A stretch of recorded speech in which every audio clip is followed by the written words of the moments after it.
Yeah, I was like,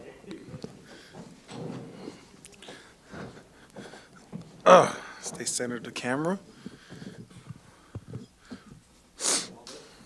Yeah, I'm good. Do first question with Sean Cunningham. Tristan, welcome to Sacramento, man. So how you doing? Yeah, Oh, over sorry. here. Just overall thoughts, first off, of just being here and kind of the organization, the city, the guys around you here. I'm excited to be here. Um, Sacramento's always had a great fan base. Dating back to when who's actually an OG of mine is Doug Christie, one of the original Raptors legends.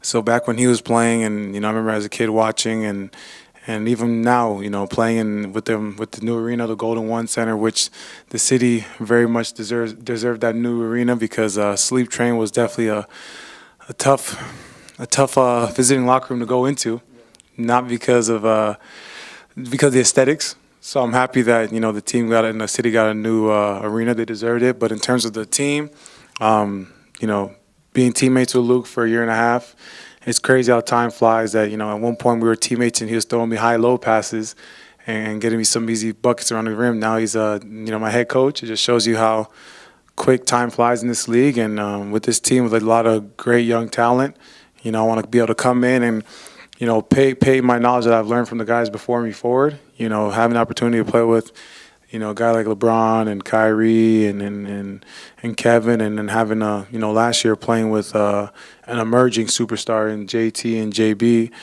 just help these younger guys. They have a lot of potential, and I know they want to be great. And I think what I can bring to the table is that knowledge, but also know what it takes to win. Been in a winning culture, and know what the sacrifice is every day to get to that point. So that's what I'm just trying to bring each and every day here. Yeah, And a level of toughness. Sorry, and you mentioned it with Luke a minute ago. Does it make you kind of feel a little old? And how different is he now as a coach compared to being a teammate? I told Luke today when I saw him, I said, "Luke, you look better now than you did the last 2 years we played with each other." I said, "Man, you might need to put the shoes on and lace them up and practice a little bit if we fucking around. You might need to play a little bit and show guys how it's done, So I know it's crazy, entering year 11 at the age of 30. When I got into the NBA, at the age 30, you were probably like middle of the pack in terms of like experience mixed with like age. But in the last 2 years, I've had the most experience NBA wise on both of my teams with the Celtics and here with the Kings. But just at 30, so it just shows you that the league's getting younger, and kids aren't staying in college. So that's basically what it's showing. So it's great. I feel good, and still a lot of great years left in me, and I want to come in here and do what I've been doing for a long period of time, which is help impact a team and a franchise, and I want to do the same thing here. We'll go to Zoom. Jim Conlon. Hi, Tristan. Tristan, you've been to the promised land, so you're coming into a locker room that's trying to reach there. And an awful lot of young rookies, an awful lot of young players that don't know that. Do you feel since you've come there that they've been knocking at your door, asking for you for advice, asking you for about your experiences so far, and trying to learn from you and take on board what they can gather from your knowledge?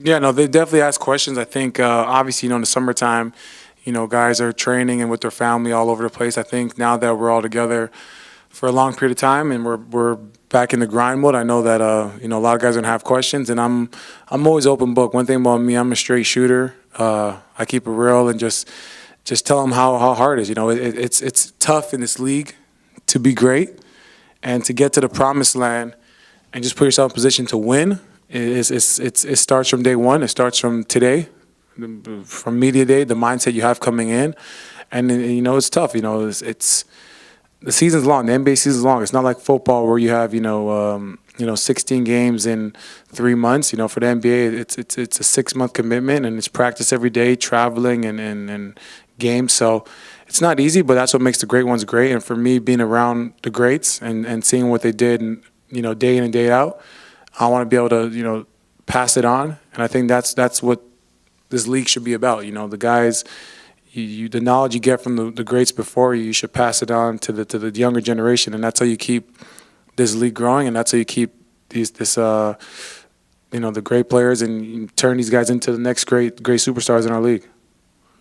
And Tristan, finally for me, you played with probably one of the greatest guards greatest. of all time in The the greatest. NBA, in D Wade.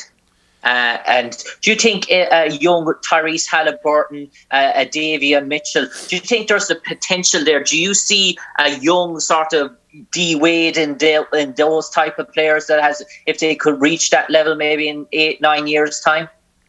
I think we'll go Tyrese first. I think Tyrese has a lot of potential. I see, when I'm watching him play, I see a lot of a young Sean Livingston before he got hurt. When he was with the Clippers, Sean Livingston was playing very well with the Clippers before he got injured, and that team got to the first round when they had Baron Davis with them. So, I see a lot of that, a guy that's 6'6", 6'7", that can play make, but also can shoot the ball. I think Tyrese's feel for the game is far more advanced than how many years of service he has in our league. So that's a great thing to see, and especially I'm a big fan of big guards that can play make. So.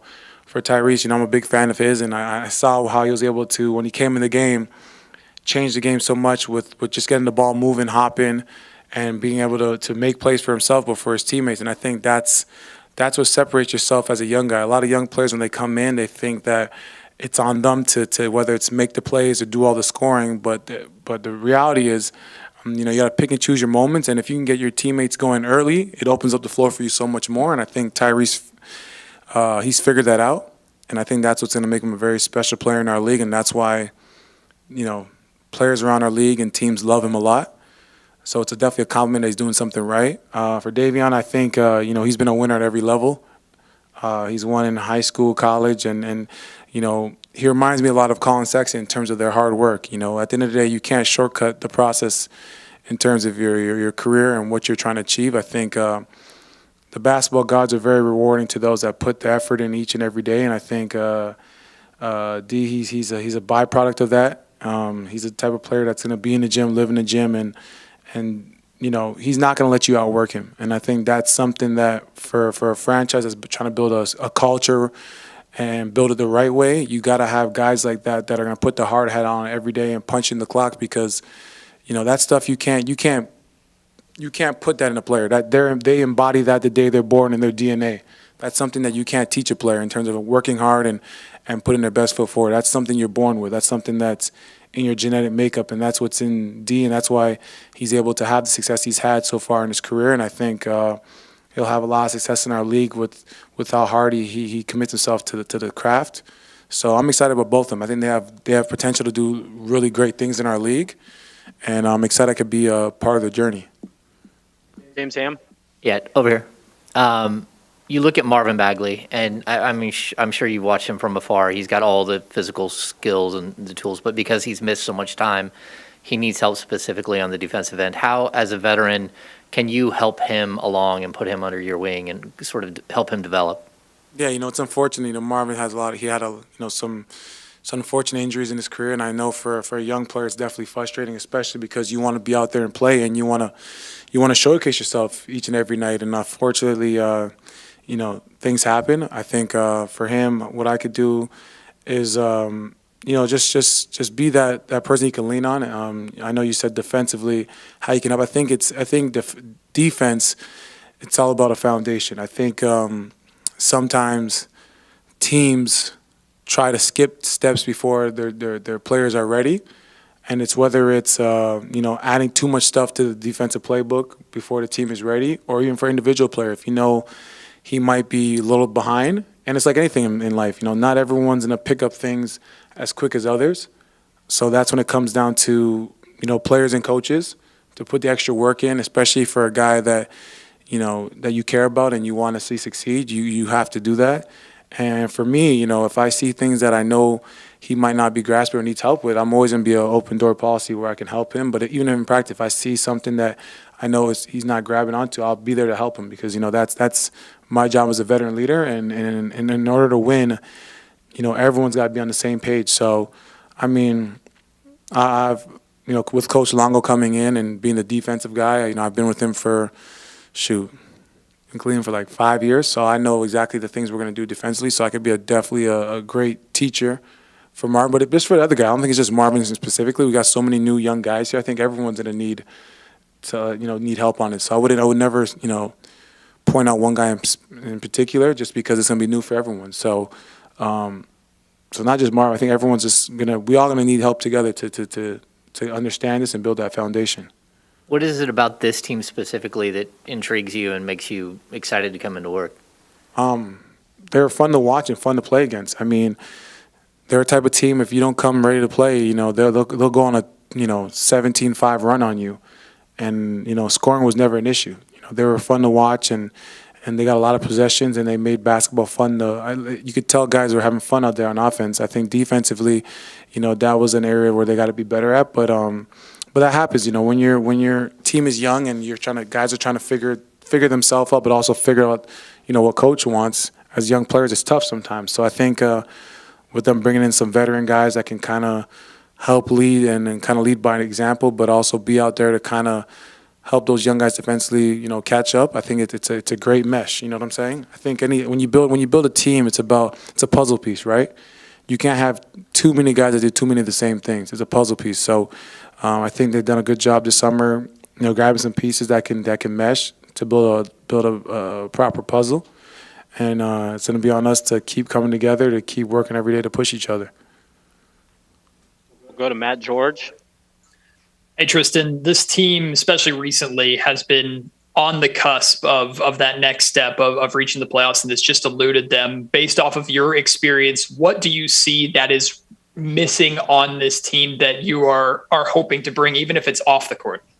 I think the NBA, it's literally a possession game, and I think if you look at, the point difference in terms of wins and losses is like a possession and a half, 2 possessions maybe tops. So that's just 2 more stops.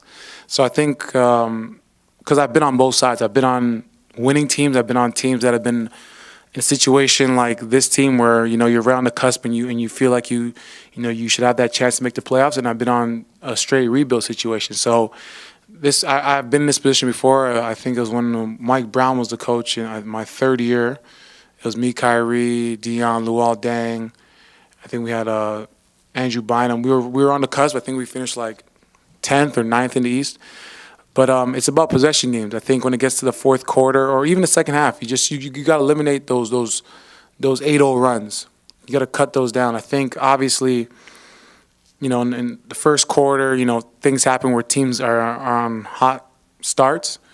But 3rd and 4th quarter, you can't afford to have teams go on those big runs because they'll set you back so much that you have to dig yourself out of a crazy hole to even put yourself in position to win. So I think for this team, it's just limiting those runs that teams may go on. And I think that will help a lot. So it starts defensively. I think that should be the main focus for us going into training camp is how can we force just, 2 or 3 extra stops in the course of a game where, stop the bleeding. And last questions from Jason Anderson. Tristan, welcome to Sacramento, man. Really interesting to hear your insights on these things. One hot topic today is vaccinations around the league. You've got a couple cities where guys might not be able to play in home games because they're not vaccinated. I just wonder, what do you have any thoughts on just that whole topic and how it might impact the league this year? I mean, I think, we live in a world where, everyone, you're in control of whatever destiny you want to make for yourself. So, if you choose to be vaccinated, that's a choice that you make, and then, it's on you. But if you choose not to be vaccinated, with the way things are going in our country, with the NBA saying certain games you can't play in, I mean, it's just the it's the nature of the business, nature of where we're at today in this country. So, I mean, I don't have really much to say about it. My main focus is, hopefully, guys do whatever's best for them, whatever they feel like is best for them and their family, and we live with the results. I'm never gonna force somebody to get vaccinated or look down on somebody for not being vaccinated because that's not my place. I'm not God, so I have no right to put down another human being because, that's I don't have that right or power to. So whatever decision you want to make for you and your family, I'm all for it. My whole goal is just to play basketball and be available for my team. Okay. And, hearing you talk about your experiences in the league, being with winning teams, being in rebuilding situations, now you look around the room you're in, today, and I just wonder, where do you feel like this Kings team is on that spectrum in terms of, just trying to be competitive, or whether the pieces might be here for a team that could make the playoffs? No, I think this team can be very competitive. Like I said, scoring is not an issue for this team. So one thing is, if you can score, you can definitely win a fair share of games. But if you want to get to that next step in terms of being in the playoffs, it's about what you can do on the defensive end, because there's very few teams in this league that can play zero defense and just score enough points to win. And there's probably 5 of those teams, maybe only 4, that can get away with that each and every night. But I feel like for our team and what we're trying to build, I think defense has got to be a priority. I think if we're able to just come together with a couple more stops, it changed the whole outcome of the game. I think a couple stops take you from being 11th in the West or 10th in the West to being an 8th seed, or have a chance of playing the playing game. So I think that's something that this team has potential to do. I think we have the right personnel that can do it, and I think it's just about growing. I think the key for us is to have a good start. So training camp will be important for us. I think preseason will be important.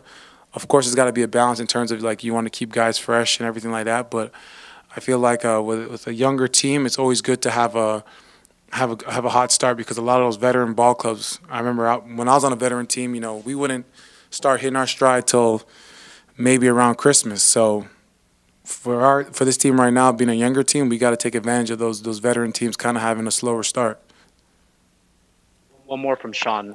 Tristan, just real quick, how do you reflect back on last season, the time with Boston, and just why didn't that work, and was it a most frustrating year for you? I enjoyed my time in Boston. I think my teammates were amazing. I still talk to all of them today. A great group of guys. I think, it's like anything in life. We got to the playoffs, but unfortunately, obviously, with Jay being hurt, we never gave it it was unfortunate. We never really had a full roster. It was either someone got hurt, COVID, or, it was always something that came up with our team. And we definitely fell short. And we all know in our heart that if we actually had a full roster, I think we would probably won one of those 2 games against Miami that we had to play that gave us a chance to not be in the playing game. I think it would have gave us a chance to be like 5 or 6. And I'm pretty confident if we were 5 or 6, we would have probably, especially with what happened with the other teams, we'd have probably been Eastern Conference Finals against either Milwaukee or the Nets. So, but that's how the game works. Availability is the best ability in this league, and of course we weren't lucky with that. So sometimes change is good. I met some great people there, built some amazing relationships. Coach Stevens is a great basketball mind, and he knows what I'm happy for him that he's going to be in the front office. And I think he put a lot of work into this game where he deserves to be in the front office now and get a change of scenery, because he has a great basketball mind. So I think he's going to do a really good job. And you see what he's doing. He's collecting assets over there in Boston, and that's one thing that in this league, Denver did a good job of doing that back in the day too. Collect a lot of assets so you can help build your team the right way. So Brad knows what he's doing. So he's a smart man. So I had a good time there. But change is good. I'm in Northern Cal. Thank you, Tristan. Yeah, no more winter.